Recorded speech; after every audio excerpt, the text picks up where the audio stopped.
Okay, welcome, dear students.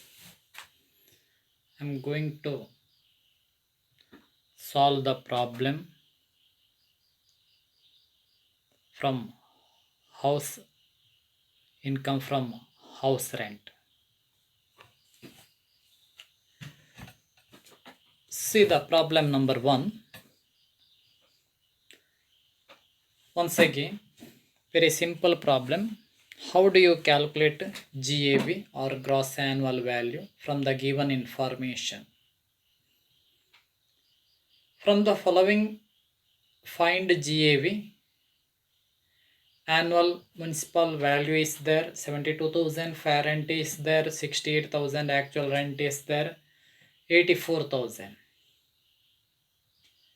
Three information is given in this problem. From the given information, how do you calculate GAV or gross annual value? See that first one, annual municipal value is given 72,000, fair rent is given 68,000, actual rent is given 84,000, actual rent received. But there is no standard rent. Understand the concept once again. There is no standard rent. You solve this problem when there is no standard rent. How do you solve when there is no standard rent? Very simple. From the given information, whichever is the higher value, that is the GAV. Enough. ಇಲ್ಲಿ ಗಮನಿಸಬೇಕು, ಕೊಟ್ಟಿರುವಂತಹ ವ್ಯಾಲ್ಯೂಗಳು ಯಾವುದೆಲ್ಲ ಇದೆ, ಯಾವುದೆಲ್ಲ ಕೊಟ್ಟಿದ್ದಾನೆ ಅಂತ ನೋಡ್ಕೊಳ್ಬೇಕು. From the following information find gross annual value ಅಂತ ಹೇಳಿದಾನೆ. Find GAV, gross annual value. once again, see, annual municipal value, municipal is given. This value levied by the municipality 72,000 is given. Next, fair rent also given 68,000. Actual rent received from that house, which house led to the tenant. Received rent from the tenant 84,000. ಇಲ್ಲಿ municipal value ಇದೆ 72,000, fair rent ಇದೆ, fair rent 68,000, actual rent received 84,000 ಇದೆ ನೋಡಿ, 84,000. In this problem, whichever is the higher, see the solution. AMV, annual municipal value 72,000, fair rent 68,000, actual rent received 84,000, given one by one. So whichever is the higher, ಆ ಮೂರು ವ್ಯಾಲ್ಯೂಗಳಲ್ಲಿ ಯಾವುದು ಜಾಸ್ತಿ ಇದೆ ನೋಡಿ, 72,000, 68,000, 84,000. So 84,000 is the higher value. Therefore GAV, gross annual value 84,000. It is very easy, simple problem when there is no standard rent. Next, come to the second problem. See that from the following, find GAV, gross annual value. AMV, annual municipal value 1,20,000, fair rent is given, fair rent 1,45,000, standard rent is given here. You see that standard rent is given in this problem. Standard rent 1,60,000 and actual rent received 1,45,000. There are four items. One is the municipal value 1,20,000, Next, fair rent 1,45,000, standard rent 1,60,000, and actual rent received 1,48,000. In this problem, standard rent is given. Understood? How do you solve when standard rent is given? ಇಲ್ಲಿ standard rent ಕೊಟ್ಟಾಗ ನಾವು ಹೇಗೆ calculation ಮಾಡ್ತೇವೆ? ಒಂದು format ಕೊಟ್ಟಿದ್ದೆ ನಾನು already. Standard rent ಕೊಟ್ಟಾಗ ಹೇಗೆ ಕ್ಯಾಲ್ಕುಲೇಷನ್ ಮಾಡುವಂಥದ್ದು. First of all, solution. Come to the solution. ಸೊಲ್ಯೂಷನ್ಗೆ ಬನ್ನಿ. ಹೇಗೆ ಸೊಲ್ಯೂಷನ್ ಮಾಡೋದು ಅಂತ ನೋಡುವ. Annual municipal value is given. Municipal value 1,20,000 given in the problem. You compare with the fair rent. When there is a standard rent, in this case, or if given standard rent,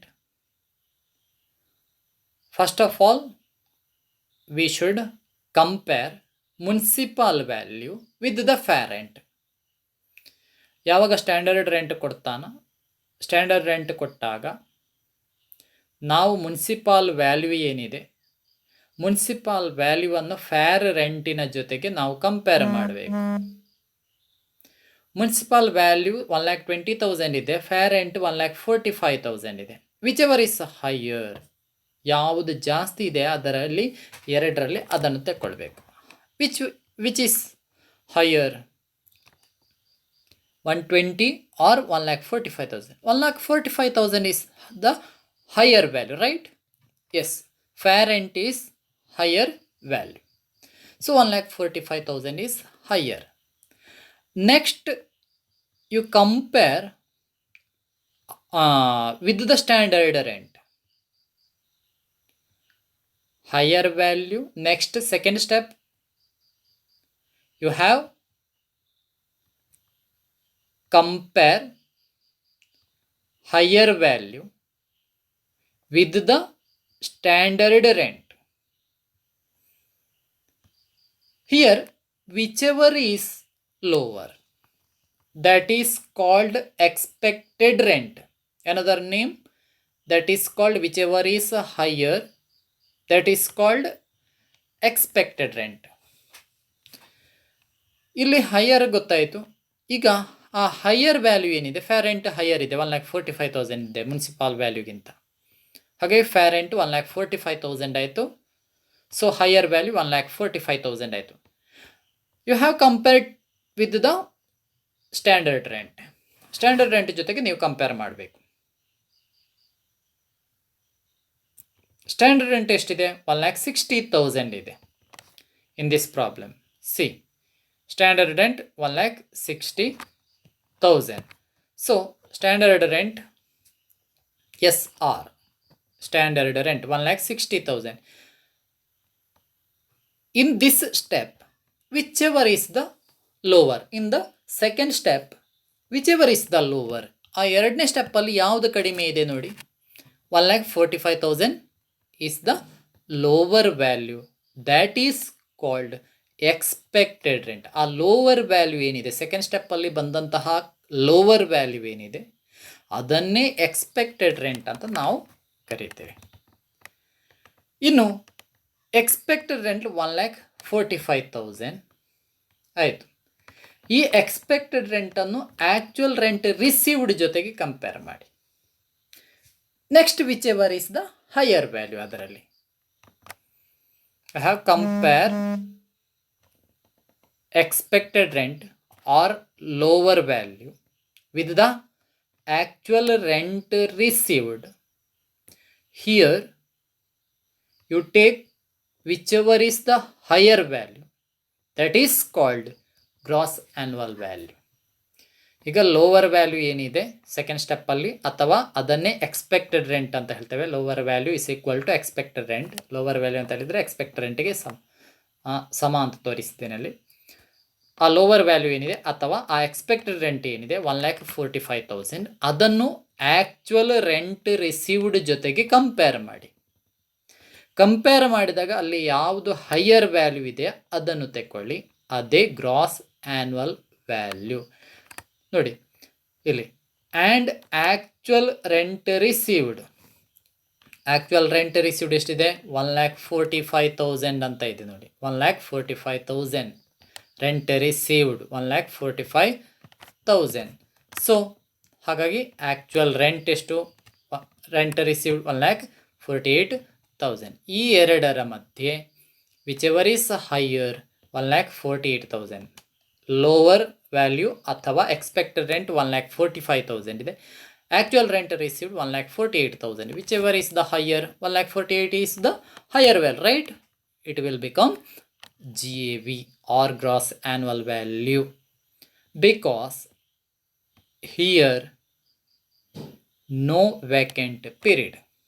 This is the second method when there is a standard rent. Standard rent ಕೊಟ್ಟಾಗ, ಈಗ first ಪ್ರಾಬ್ಲಮನ್ನು ನಾವು solve ಮಾಡಿದ್ದು standard rent ಕೊಡದೇ ಇದ್ದಾಗ. ಈಗ ಎರಡನೇ ಪ್ರಾಬ್ಲಮಲ್ಲಿ ನಾವು solve ಮಾಡಿದ್ದು ಸ್ಟ್ಯಾಂಡರ್ಡ್ ರೆಂಟ್ ಕೊಟ್ಟಾಗ. ಈಗ ಮೂರನೇ ಮೆಥಡ್ಗೆ ಹೋಗ್ತಾ ಇದ್ದೇನೆ. ಮೂರನೇ ಮೆಥಡಲ್ಲಿ ನಮಗೆ ಸ್ಟ್ಯಾಂಡರ್ಡ್ ರೆಂಟ್ ಕೊಟ್ಟು ವೆಕೆಂಟ್ ಪೀರಿಯಡ್ ಕೊಟ್ಟಾಗ, ಅಲ್ಲಿ ವೆಕೆಂಟ್ ಪೀರಿಯಡ್ ಇದ್ದಾಗ ಸಿ ದ ಪ್ರಾಬ್ಲಮ್ ಅನ್ಸಿಗೆ. ಆ ಪ್ರಾಬ್ಲಮನ್ನು ನೋಡಿ, ಏನಿದೆ ಪ್ರಾಬ್ಲಮಲ್ಲಿ? Find GAV from the following. AMV annual municipal value 3,50,000, fair rent 3,60,000, standard rent 3,45,000 and annual rent received. ಗಮನಿಸಿಕೊಳ್ಳಿ ಡಿಯರ್ ಸ್ಟೂಡೆಂಟ್ಸ್, ನಾನು ಥಿಯರಿ ಮಾಡುವಾಗ ಕೂಡ ಹೇಳಿದ್ದೇನೆ, ಆ್ಯನ್ಯುವಲ್ ರೆಂಟ್ ರಿಸೀವ್ಡ್ ಹೈಲೈಟ್ ಮಾಡಿದೆ ನೋಡಿ. ಅಲ್ಲಿ ಆ್ಯನ್ಯುವಲ್ ರಿಸೀವೇಬಲ್ ಏನಿದೆ ಅಥವಾ annual rent received or annual rent receivable ಅದನ್ನು ಹೈಲೈಟ್ ಮಾಡಿದೆ ಅಲ್ಲಿ. ಗಮನಿಸಿಕೊಳ್ಳಿ, actual rent received or receivable ಅಲ್ಲ, ಆ್ಯಕ್ಚುಯಲ್ ರೆಂಟ್ ರಿಸೀವ್ಡ್ ಅಲ್ಲ ಅದು, ಬಟ್ ಏನಾಗಿದೆ ಆ್ಯನ್ಯುವಲ್ ರೆಂಟ್ ರಿಸೀವ್ಡ್. ಗಮನಿಸಿಕೊಳ್ಳಿ, 3,90,000 full stop. There is vacancy for 1 month. ಅಂದರೆ ಅಲ್ಲಿ 1 ತಿಂಗಳು ವೇಕೆಂಟ್ ಇತ್ತಂತೆ ಆ ಮನೆಯನ್ನು. ಅಂದರೆ ಏನು ಹೇಳಿದೆ, ಒಂದು ಮನೆಯನ್ನು ಬಾಡಿಗೆ ಕೊಡುವಂಥದ್ದು, ಹೌಸನ್ನು ಬಾಡಿಗೆ ಕೊಡುವಂಥದ್ದು ಅಥವಾ ಬಿಲ್ಡಿಂಗನ್ನು ಬಾಡಿಗೆ ಕೊಡುವಂಥದ್ದು, ಲೆಟ್ಔಟ್ಗೆ ಕೊಡುವಂಥದ್ದು 1 ಇಯರ್ಗೆ ಅಥವಾ ಇಯರ್ ಟು ಇಯರ್ಗೆ ಅಂತ ಹೇಳಿದ್ದೇನೆ. ಮಂತ್ಲಿ ಕ್ಯಾಲ್ಕುಲೇಷನ್ ಅಲ್ಲ, ಇದು ಕ್ಯಾಲ್ಕುಲೇಷನ್ ಮಾಡುವಂಥದ್ದು ನಾವು ಹೌಸ್ ರೆಂಟ್ ಕ್ಯಾಲ್ಕುಲೇಷನ್ ಮಾಡುವಂಥದ್ದು ಆ್ಯನ್ಯುವಲ್ ಬೇಸಿಸಲ್ಲಿ ಅಂತ ಕೂಡ ಥಿಯರಿಯಲ್ಲಿ ಹೇಳಿದ್ದೇನೆ. ಅಂದರೆ ಇದನ್ನು ನಾವು ರೆಂಟಿಗೆ ಕೊಡುವಂಥದ್ದು ಇಯರ್ ಟು ಇಯರಿಗೆ ಕೊಡುವಂಥದ್ದು, ಮಂತ್ ಟು ಮಂತಿಗೆ ಅಲ್ಲ ಅಂತ. ಹಾಗಾಗಿ ಇಲ್ಲಿ ಇನ್ಕಮನ್ನು ನಾವು ಹೌಸ್ ಪ್ರಾಪರ್ಟಿ ಇನ್ಕಮ್ ಏನಿದೆ ಅದನ್ನು ಕ್ಯಾಲ್ಕುಲೇಷನ್ ಮಾಡುವಂಥದ್ದು ಇಯರ್ ಟು ಇಯರ್ ವ್ಯಾಲ್ಯೂ ಬೇಸಿಸಲ್ಲಿ. ಸೊ ಅಲ್ಲಿ ಏನು ಹೇಳಿದ್ದಾನೆ, annual rent receivable. Annual rent receivable ನಾವು ರಿಸೀವ್ ಮಾಡಬೇಕಾಗಿರುವಂಥದ್ದು, ವರ್ಷದ ಬಾಡಿಗೆ ರಿಸೀವ್ ಮಾಡಬೇಕಾಗಿರುವಂಥದ್ದು ಎಷ್ಟಂತೆ? 3,90,000. ಒಂದು ವರ್ಷಕ್ಕೆ 3,90,000 ಆಗ್ತದಂತೆ. ಒಂದು ವರ್ಷಕ್ಕೆ 12 ತಿಂಗಳು. ಒಂದು ವರ್ಷ ಅಂದರೆ ಎಷ್ಟು? 1 year means 1 year is equal to 12 months, 12 ತಿಂಗಳು. ಆಗಿದ್ದರೂ there is vacancy for 1 month. ಅಲ್ಲಿ 1 ತಿಂಗಳು ಆ ಮನೆ ಖಾಲಿ ಇತ್ತಂತೆ, ವೇಕೆಂಟ್ ಇತ್ತು. ಅಂದರೆ ಹಾಗಿದ್ರೆ ಎಷ್ಟು ಟೈಮ್ ಇದ್ದಾವ ಆ ಮನೆಯಲ್ಲಿ? 11 months ಮಾತ್ರ ಇದ್ದ, 12 months ಇರಲಿಲ್ಲ. 1 month ವೇಕೆಂಟ್ ಇತ್ತು. 1 month ವೇಕೆಂಟ್ ಖಾಲಿ ಇತ್ತು. ಖಾಲಿ ಇತ್ತು ಅಂತ ಹೇಳಿದರೆ ಏನರ್ಥ? ಹಾಗಿದ್ರೆ 1 ತಿಂಗಳು ಖಾಲಿ ಇತ್ತು ಅಂತ ಹೇಳಿದರೆ ಅವ 11 ತಿಂಗಳು ಮಾತ್ರ ಆ ಮನೆಯಲ್ಲಿದ್ದ ಅಂತ ಅರ್ಥ. 1 month ವೇಕೆಂಟ್ ಇತ್ತು ಅಂತ ಆ ಮನೆ ವೇಕೆಂಟ್ ಇತ್ತು ಅಂತಂದರೆ ಏನರ್ಥ? ಒಂದು ವರ್ಷದಲ್ಲಿ 1 ತಿಂಗಳು ವೇಕೆಂಟ್ ಇತ್ತು ಅಂತ ಹೇಳಿದರೆ 11 ತಿಂಗಳು ಮಾತ್ರ ಆ ಮನೆಯಲ್ಲಿದ್ದ, 1 ತಿಂಗಳ ಮಾತ್ರ ಅವ ಆ ಮನೆಯಲ್ಲಿ ಇರಲಿಲ್ಲ ಅಂತ ಅರ್ಥ.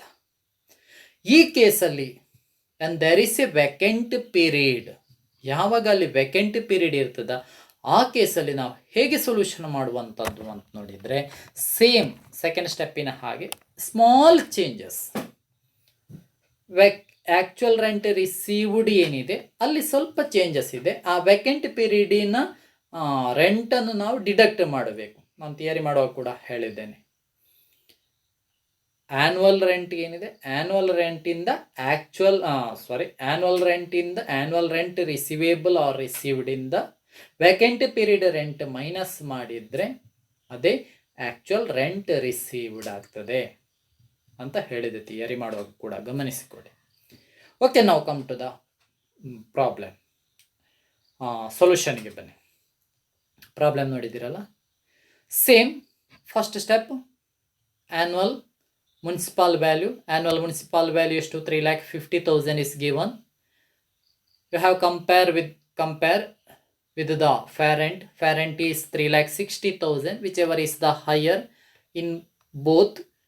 3,60,000 means fair rent is the higher value, 3,60,000 higher value. You have compare with the standard rent. Standard rent ಎಷ್ಟಿದೆ, standard rent 3 lakh. Standard rent ಎಷ್ಟು ಕೊಟ್ಟಿದ್ದಾನೆ ಅಲ್ಲಿ, 3,45,000 ಇದೆ. 3,45,000 ಅಲ್ಲಿ ವಿಚೆವರ್ ಇಸ್ ದ ಲೋವರ್ ಅಥವಾ ವಿಚೆವರ್ ಇಸ್ ದ ಲೋವರ್ ಅಥವಾ ಆ ಲೋವರನ್ನು ನಾವೇನು ಹೇಳ್ತೇವೆ, ಎಕ್ಸ್ಪೆಕ್ಟೆಡ್ ರೆಂಟ್ ಅಂತ ಹೇಳ್ತೇವೆ. ಅಲ್ಲಿ ಗಮನಿಸಿಕೊಳ್ಳಿ, ಹೈಯರ್ ರೆಂಟನ್ನು ನಾವು ಸ್ಟ್ಯಾಂಡರ್ಡ್ ರೆಂಟ್ ಜೊತೆಗೆ ಕಂಪೇರ್ ಮಾಡಿದಾಗ ಅಲ್ಲಿ ಲೋವರ್ ಯಾವುದೋ ಅದನ್ನು ತಗೊಳ್ಬೇಕು, ಅದೇ ಎಕ್ಸ್ಪೆಕ್ಟೆಡ್ ರೆಂಟ್. ಈಗ ಅಲ್ಲಿ ಲೋವರ್ ಯಾವುದಿದೆ, 3,60,000, 3,45,000. ಸ್ಟ್ಯಾಂಡರ್ಡ್ ರೆಂಟ್ ಕಡಿಮೆ ಇದೆ, 3,45,000 ಇದೆ. therefore it is the lower value, so it is called expected rent. ಅದನ್ನು ನಾವು ಎಕ್ಸ್ಪೆಕ್ಟೆಡ್ ರೆಂಟ್ ಅಂತ ಹೇಳ್ತೇವೆ. 3,40,000 ಅನ್ನು ನೆಕ್ಸ್ಟ್ ಬರ್ಕೊಳ್ಳಿ, ಎಕ್ಸ್ಪೆಕ್ಟೆಡ್ ರೆಂಟ್. ಈಗ compare with the actual rent received. ನಾವು ನಿಜವಾಗಿ ಎಷ್ಟು ರೆಂಟ್ ರಿಸೀವ್ ಮಾಡಬೇಕಿತ್ತು ಅದರ ಜೊತೆಗೆ ಕಂಪೇರ್ ಮಾಡಿ. ಎಕ್ಸ್ಪೆಕ್ಟೆಡ್ ರೆಂಟ್ ಎಷ್ಟು, ಲೋವರ್ 3,45,000 ಅಂತ ಬರ್ಕೊಂಡಿದ್ದೇವೆ ನೋಡಿ, ಅಲ್ಲಿ 3,45,000 ಅಂತ ಬರ್ಕೊಂಡಿದ್ದೇವೆ ಎಕ್ಸ್ಪೆಕ್ಟೆಡ್ ರೆಂಟ್. ಈಗ ಆ್ಯಕ್ಚುಯಲ್ ರೆಂಟ್ ರಿಸೀವ್ಡ್ ಎಷ್ಟು ನಾವು ರೆಂಟ್ ರಿಸೀವ್ ಮಾಡಿದ್ದೇವೆ, ಅಲ್ಲಿ ಆ್ಯಕ್ಚುಯಲ್ ರೆಂಟ್ ಕೊಟ್ಟಿಲ್ಲ, ಬಟ್ ಏನು ಕೊಟ್ಟಿದ್ದಾನೆ, ಆ್ಯನ್ಯುವಲ್ ರೆಂಟ್ ಕೊಟ್ಟಿದ್ದಾನೆ ನೋಡಿ. ಆ್ಯನ್ಯುವಲ್ ರೆಂಟ್ ರಿಸೀವೇಬಲ್ ಇಲ್ಲಿ ಕೊಟ್ಟಿರುವಂಥ ಆ್ಯಕ್ಚುಯಲ್ ರೆಂಟ್ ಅಲ್ಲ, ಆ್ಯನ್ಯುವಲ್ ಒಂದು ವರ್ಷದ ರೆಂಟ್ ನಾವು ರಿಸೀವ್ ಮಾಡಬೇಕಾಗಿರುವಂಥದ್ದು 3,90,000. ಒಂದು ವರ್ಷಕ್ಕೆ 90,000 ರಿಸೀವ್ ಮಾಡಬೇಕು, ಬಟ್ ಅಲ್ಲಿ ಒಂದು ವರ್ಷಕ್ಕೆ ನಾವು ಫುಲ್ ರಿಸೀವ್ ಮಾಡಲಿಕ್ಕೆ ಆಗುವುದಿಲ್ಲ. ಯಾಕೆಂದರೆ ಅಲ್ಲಿ ಒಂದು ತಿಂಗಳು ವೆಕೆಂಟ್ ಇತ್ತು, ಆ ಮನೆ ಆ ಹೌಸ್ ವೆಕೆಂಟ್ ಇತ್ತು. ಓನ್ಲಿ 11 months ಮಾತ್ರ ಆ ಮನೆಯಲ್ಲಿ ಲೆಟ್ ಔಟಿಗೆ ಇದ್ದದ್ದು ಅಥವಾ ಬಾಡಿಗೆಗೆ ಇದ್ದದ್ದು, ರೆಂಟಿಗೆ ಇದ್ದದ್ದು. ಸೊ ಹಾಗಾಗಿ ನಾವು 11 months ರೆಂಟನ್ನು ಮಾತ್ರ ರಿಸೀವ್ ಮಾಡಬೇಕು. ಇಲ್ಲಿ 1 ಇಯರ್ ರೆಂಟ್ ಕೊಟ್ಟಿದ್ದಾನೆ, ಆ್ಯನ್ಯುವಲ್ ರೆಂಟ್ ರಿಸೀವ್ಡ್ ಕೊಟ್ಟಿದ್ದಾನೆ. ಅದು ಹೇಗೆ 3,90,000 ಅಂತ ಹೇಳಿದ್ದಾನೆ. ಹಾಗಿದ್ರೆ ತಿಂಗಳಿಗೆ ಎಷ್ಟು ರೆಂಟ್ ಅಂತ ನಾವು ಕ್ಯಾಲ್ಕುಲೇಷನ್ ಮಾಡಬೇಕು. ನೋಟ್ ನೋಡಿ, first deduct vacancy period rent from annual rent. ಫಸ್ಟಿಗೆ ನಾವು ಏನು ಮಾಡಬೇಕು, ವೇಕೆನ್ಸಿ ಪೀರಿಯಡ್ ರೆಂಟನ್ನು ಆ್ಯನ್ಯುವಲ್ ರೆಂಟಿಂದ ಮೈನಸ್ ಮಾಡಬೇಕು. ಹಾಗೆ ಮಾಡಬೇಕು ಅಂತಾಗಿದ್ದರೆ ಒಂದು ವರ್ಷದ ರೆಂಟಿಗೆ ಏನು ಮಾಡಬೇಕು, 12 ತಿಂಗಳನ್ನು ಭಾಗಿಸಬೇಕು. 3,90,000 ಒಂದು ವರ್ಷದ rent, annual rent 3,90,000 divided by 12 ಮಾಡಿದಾಗ ನಮಗೆ ಪರ್ ಮಂತ್ ರೆಂಟ್ ಎಷ್ಟು ಅಂತ ಸಿಗ್ತದೆ. 32,500 per month rent. PM rent ಅಂತ ಹೇಳಿದರೆ ಪರ್ ಮಂತ್ ರೆಂಟ್ ಅಂತ ಅರ್ಥ. ಪ್ರತಿ ತಿಂಗಳಿಗೆ ಎಷ್ಟಾಗ್ತದೆ ರೆಂಟ್, 32,500. ಹಾಗಿದ್ರೆ ಒಂದು ತಿಂಗಳು ಏನಾಗಿತ್ತು, ವೆಕೆಂಟ್ ಇತ್ತು. ಹಾಗಾಗಿ 3,90,000 ಏನಿದೆ ಆ್ಯನ್ಯುವಲ್ ರೆಂಟ್ ನೋಡಿ, ಇಲ್ಲಿ ಆ್ಯನ್ಯುವಲ್ ರೆಂಟ್ ಎಷ್ಟು ರಿಸೀವ್ ಮಾಡಿದ್ವು, 3,90,000. ಹಾಗಾಗಿ 3,90,000 32,500 ಒಂದು ತಿಂಗಳು ವೆಕೆಂಟ್ ಇತ್ತಲ್ಲ ಅಲ್ಲಿ. ಹಾಗೆ 32,500 ಅನ್ನು ಮೈನಸ್ ಮಾಡಿ, ಆಗ ಎಷ್ಟು ಬರ್ತದೆ, 3,57,500 ಆಗ್ತದೆ. ಅಥವಾ 32,500 ಅನ್ನು 1 month ರೆಂಟನ್ನು 11 ತಿಂಗಳಿಗೆ ಮಲ್ಟಿಪ್ಲಿಕೇಶನ್ ಮಾಡಿದಾಗ ಕೂಡ ಸೇಮ್ ಆನ್ಸರ್ ಅಷ್ಟೇ ಬರ್ತದೆ, 3,57,500 ಇಷ್ಟೇ ಆನ್ಸರ್ ಮಲ್ಟಿಪ್ಲಿಕೇಶನ್ ಮಾಡಿದರೂ ಬರ್ತದೆ. ಅಥವಾ 3,90,000 ಆ್ಯನ್ಯುವಲ್ ರೆಂಟಿಂದ ವೆಕೆಂಟ್ ಪೀರಿಯಡ್ ರೆಂಟನ್ನು, ಅಂದರೆ ವೆಕೆಂಟ್ ಇದ್ದದೆಷ್ಟು, 1 month, ಈ 1 month 1 ಮಂತ್ ರೆಂಟ್ ಎಷ್ಟು 32,500. ಹಾಗೆ 1 ಮಂತ್ ರೆಂಟನ್ನು ಡಿಡಕ್ಟ್ ಮಾಡಿದರೂ ಕೂಡ ನಿಮಗೆ answer will be the same 3,57,500.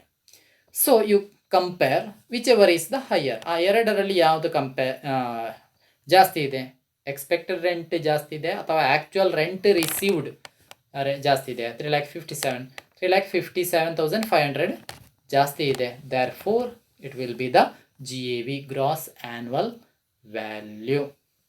ಹಾಗಾಗಿ 3,57,500 is the higher value. So it is the GAV or gross annual value.